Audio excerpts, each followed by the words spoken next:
பேராவூரணி சட்டமன்ற தொகுதியில் போட்டியிடும் திமுக வேட்பாளர் அசோக்குமார் கூட்டணி கட்சி நிர்வாகிகளுடன் சென்று தனது வேட்புமனுவை தாக்கல் செய்தார்.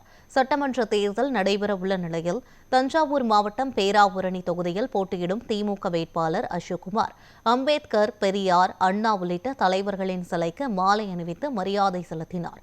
அதன்பின் புதுக்கோட்டை சாலையில் அமைக்கப்பட்டிருந்த கட்சி அலுவலகத்தை முன்னாள் சட்டமன்ற உறுப்பினரும் பேராவூரணி தொகுதி பொறுப்பாளருமான ஏனாதி பாலசுப்ரமணியம் திறந்து வைத்தார்.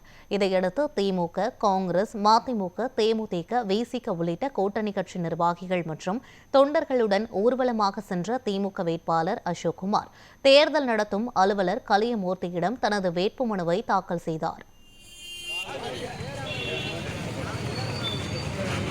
பாருங்க